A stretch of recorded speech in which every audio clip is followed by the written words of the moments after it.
to Purple and Gold Stream, your home of Los Angeles Lakers.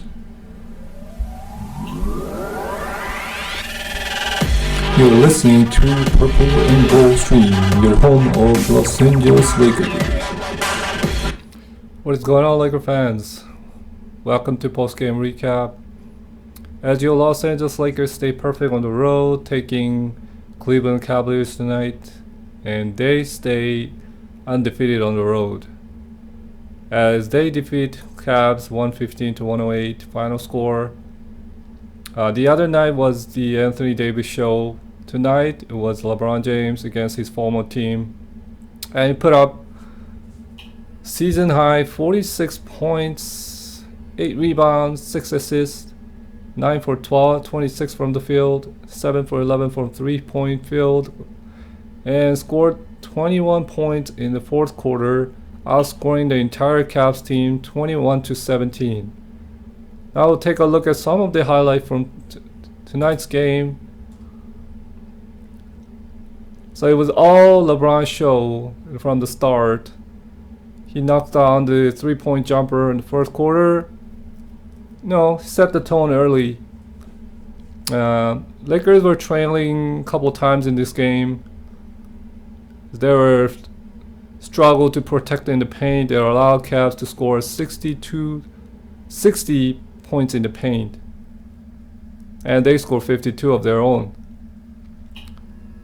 They forced the Cavs to turn over 17 times. They did 13, so they somehow took care of their ball well. They turned it over less than their season average. And they shot the ball pretty efficiently, 46% from the field, 48, my bad. And they made 10 3-pointer, and impressive. They went to the line 28 times and made 21 of them, so 75%, which is about their season average. We had a couple guys was in double figures. Anthony Davis struggled tonight, just shooting 5 for 16. He went to the line 9 times. He was somehow passive. I say he didn't have a good game. He was off night. Shooting was off. He wasn't trying to get involved in defense much. But he did have a couple blocks against Andre Drummond, which was very impressive. And we had a guy like KCP, who was off night. He was only 1 for 8 from the 3-point line. And Dennis Schroeder ends with 10 points. He had just a subpar game. Montrezl Harrell finished 15 and 6 for 9 from field, 6 rebounds. And the guy that I was impressed with was Kyle Kuzma. It's not that he scored a lot of points. It just ended up with 4 points, but his defense was very up to par. He was getting involved in the rebound. He recorded the career high in offensive rebound. He grabbed 6 of them and 2 defensive rebounds. So he's continuing to show that he's a decent rebounder, and he's trying to do other than just scoring the basket. Caruso ended up with just 3 points.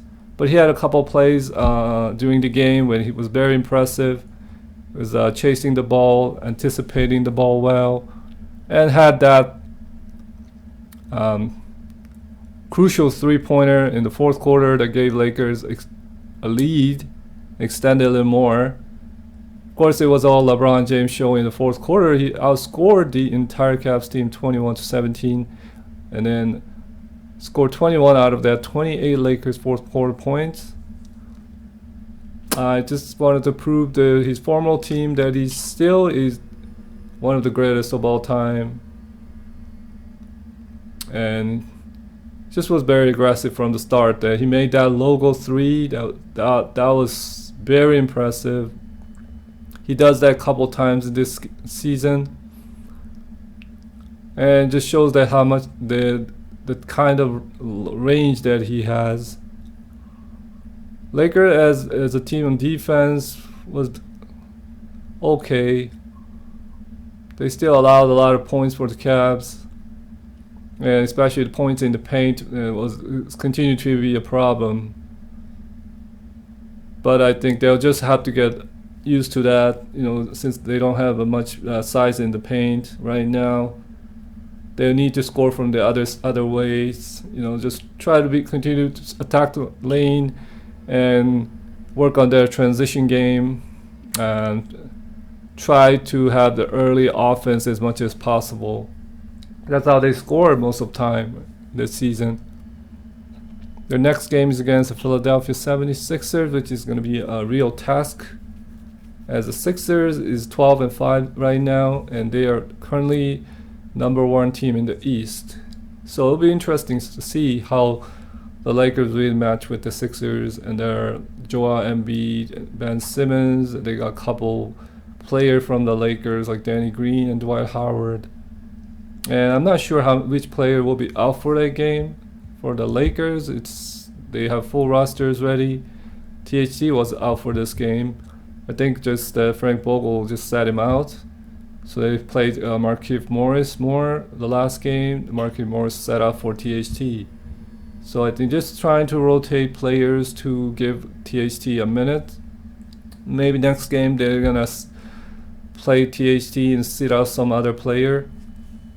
Be interesting to see how that rotation works. If you have any comments, leave it below, and continue to subscribe to the channel. Appreciate your support. I'll see you guys for the next post-game recap on Wednesday. Have a good night. Go Lakers.